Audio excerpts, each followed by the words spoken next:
I now give the floor to Her Excellency, Tordis Coburn Redford Guilfordottir, Minister for Foreign Affairs of Iceland.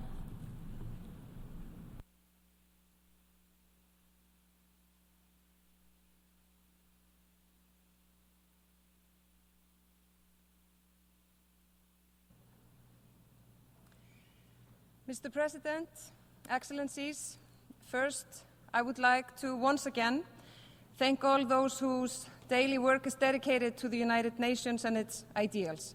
All across the globe, people work in the name of the United Nations, wearing the colors and emblems of the UN, giving their effort to make our world a better place, often doing work that only the UN is capable of doing. And in these headquarters and other UN offices, hundreds of people show up every day to ensure that the nations of the world can count on this organization to be the forum where the biggest challenges facing humanity can be discussed, debated, and hopefully set on a path of resolution. Thank you. Mr. President, next year will mark the 80th anniversary of the United Nations. The UN emerged out of calamity holding the promise of a brighter future, a promise of peaceful settlements of disputes, universal human rights, and the opportunity for all to enjoy peace and prosperity. Despite setbacks, wrong turns, and many bad decisions, these past 80 years have indeed been the most peaceful and prosperous that humankind has experienced. For my own nation, 1944 also marked a new beginning, with Iceland becoming a republic. Iceland's status as an independent nation has been defended not primarily by weapons or alliances, but by a robust system of international law, mutually beneficial cooperation, and strong and universally respected international institutions. For us, it is paramount to safeguard this multilateral system. When the US was founded, it was a time of change and a time that demanded decisions. It was also, it seems to me, a time of creativity in the face of destruction, a time of determination despite despair, a time for hope to triumph over horror. By founding the United Nations, the leaders of the world's nations set a path guided by a shared vision for a peaceful and prosperous world, a faith in fundamental human rights and the equality of nations, large and small. But as Secretary General Antonio Guterres recently stated when speaking about the Summit for the Future, we cannot build a future fit for our grandchildren with systems built for our grandparents, or, in the case of a person my age, a system created for my great-grandparents to build a future fit for my own generation and my children. Mr. President, these are also times of profound change. All around the world, technology is fundamentally changing how people experience reality. And to quote Mr. Guterres again, these technologies are being developed in a moral and legal vacuum, without governance or guardrails. This is no small thing, and it is not something that leaders and politicians can treat as trivial or unconnected to other policy issues. While elected representatives and leaders debate how to address challenges that we face, while we attempt to guide our societies towards a better future, there is an ongoing battle for people's attention, convictions, and beliefs being weighed through increasingly addictive technologies, often self-guided by overwhelmingly powerful and completely unprincipled algorithms. And this battle will not necessarily be won by those who share a belief in peace and prosperity, or have faith in fundamental human rights and the equality of nations, large and small. As these staggering changes are taking place in our information environment, the world is facing the greatest number of armed conflicts since the World War II. And democratic institutions worldwide are facing a loss of trust. These developments are not happening in a vacuum. In her address accepting the Nobel Peace Prize in Oslo in 2021, Philippine journalist Maria Ressa pointed out that without facts, you cannot have truth. And without truth, you cannot have trust. Ressa continued, without trust, we have no shared reality, no democracy, and it becomes impossible to deal with our world's existential problems. Sadly, to an ever more obvious extent, this prospect of a lack of shared reality has now become fact. Malign actors are actively undermining social order across the globe. They are spreading suspicion and fear, fueling despair and rage. They may use technology, but their target is always the very essence of what we are as human beings. The individual rights that have proven vital for the functioning of democratic societies are being subverted. This is why I said in my address to this body 1 year ago that human rights are for human beings and that freedom of expression is not for programmed bots that spread hate, lies, and fear. This is a challenge that we have not yet solved. Freedom cannot exist without accountability.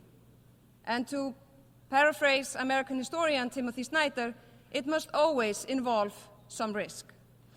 We know that sacrificing individual rights because of these risks is an unacceptable proposition, akin to burning down the house to kill a spider. An individual, even one with questionable and dangerous opinions, has the right to be heard. In a true democracy, we accept these risks associated with freedom of speech, but we must be careful not to let our freedom be hijacked by those who evade accountability and take no risk. The current danger does not come from free individuals who advocate for their own misguided, crazy, or evil ideas, but vast networks of both paid and unpaid agents, made-up trolls hiding in the shadows, entirely unaccountable for their poisonous contribution to public discourse. This sort of speech is no more a manifestation of the freedom of expression than a forced gathering to salute a dictator is an example of freedom of assembly. Mr. President, these are issues that exemplify the urgent need for a strong multilateral system. However, this system cannot be left to provide answers to how to maintain itself. The real power lies with national governments and leaders across the world. All of us who are entrusted with positions of authority and influence in our own societies must shoulder our responsibility to maintain and strengthen a multilateral system based on the UN Charter. For this, we need more interaction, more humanity, and much more unscripted interactions at the highest level. Mr. President, Russia's full-scale aggression against Ukraine, Sudan's civil war, and the devastating conflicts in the Middle East all rage on while other longer-running conflicts grow protracted. One thing that all have in common is that innocent civilians bear the highest cost.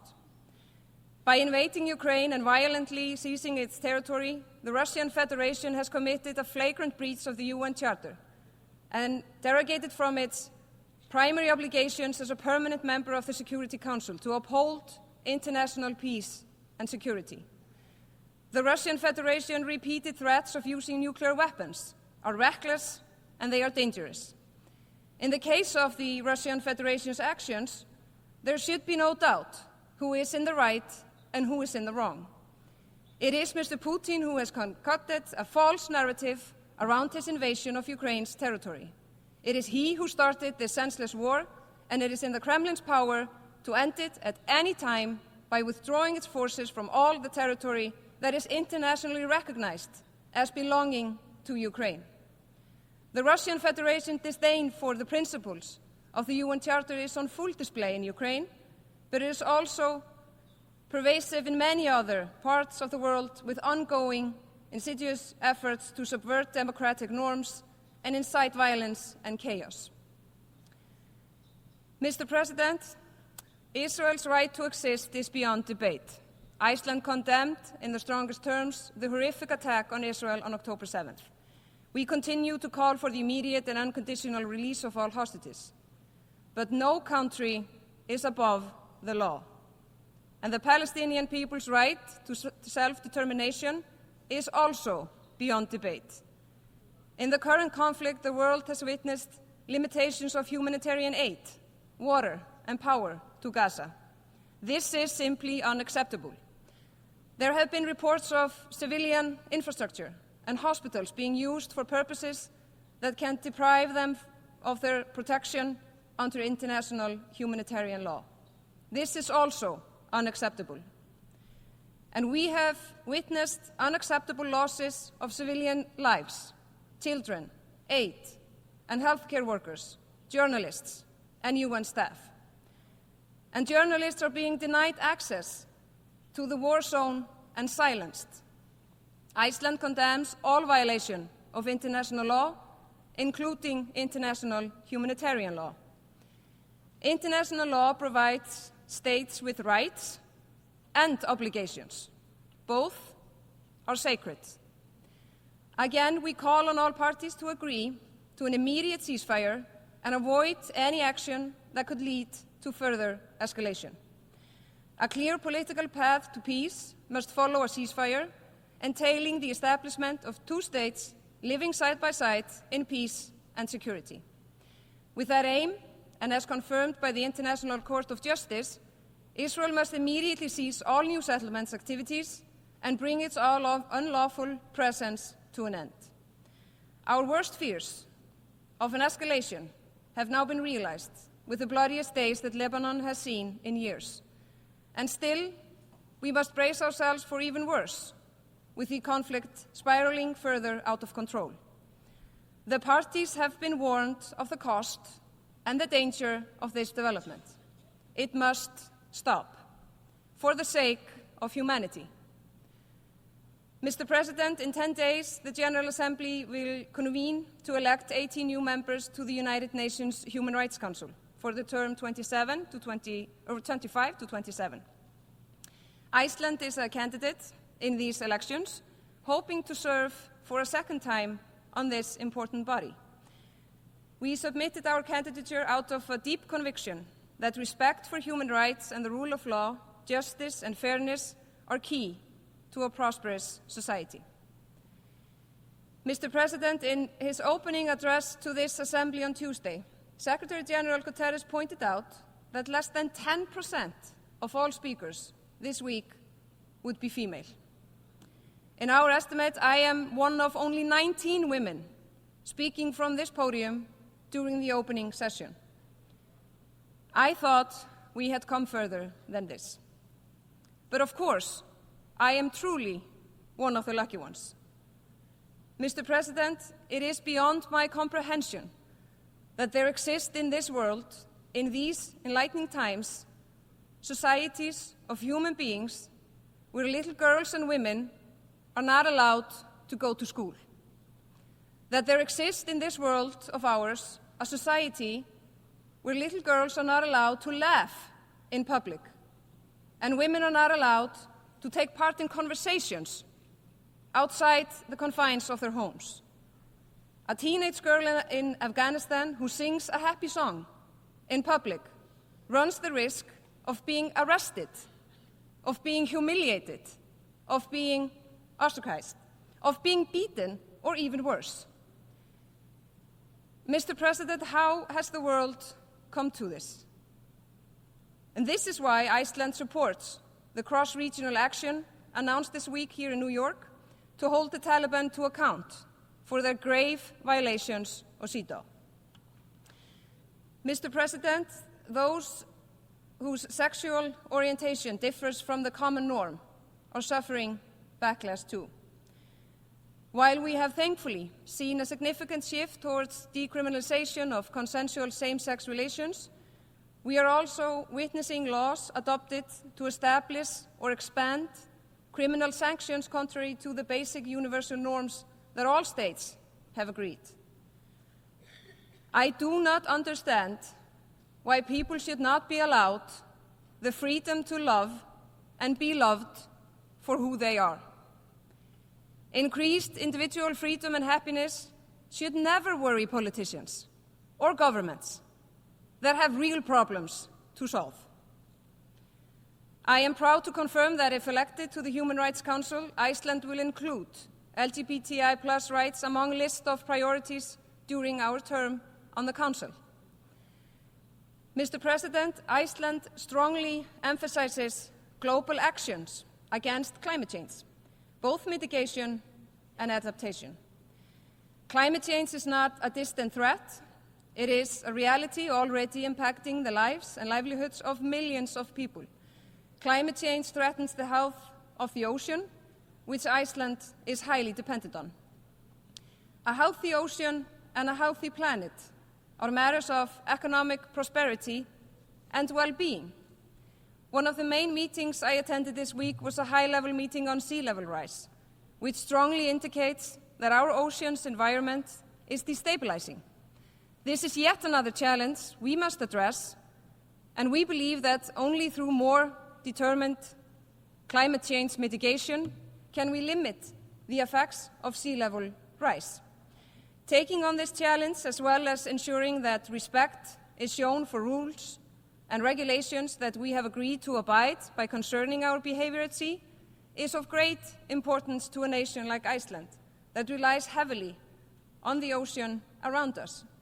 The United Nations has proven record in this arena, primarily with the Convention for the Law of the Sea, a particularly important agreement in our view and all maritime nations. Therefore, it is of great concern that the law of the sea is being challenged and undermined, including in the South China Sea. We call on all member states to honor their commitments and act in accordance with the law of the sea. Mr. President, we must work together for a more stable and prosperous world, and Iceland is set on contributing to more sustainable development. Our recently adopted policy for international development cooperation supports this with the overarching goals of poverty eradication, respect for human rights, and improved living standards. It foresees a significant increase in official development assistance.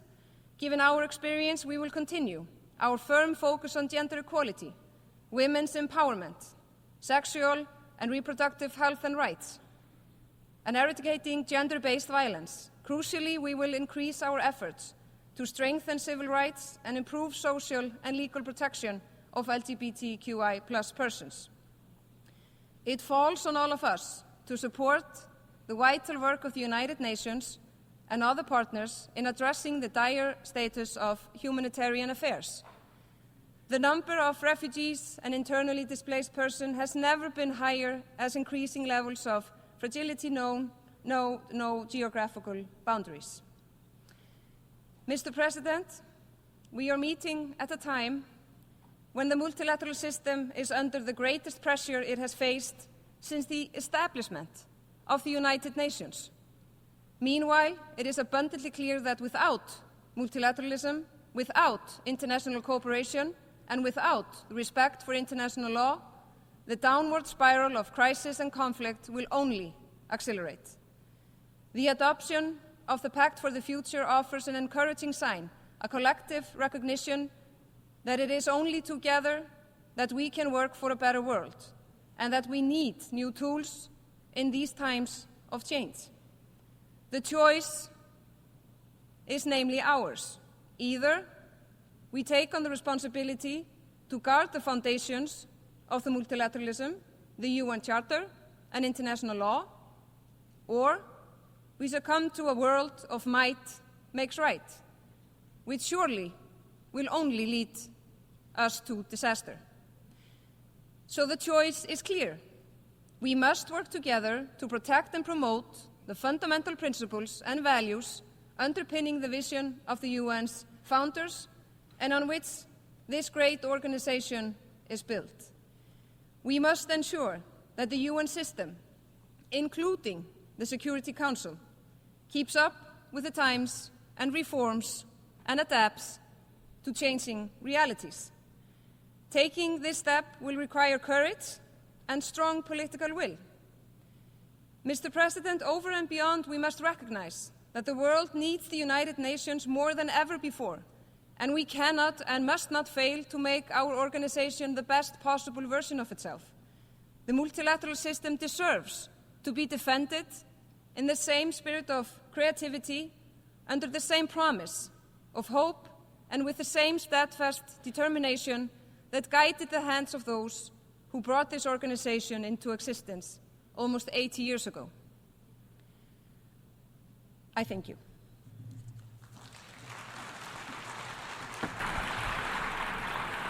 I thank the Minister for Foreign Affairs of Iceland.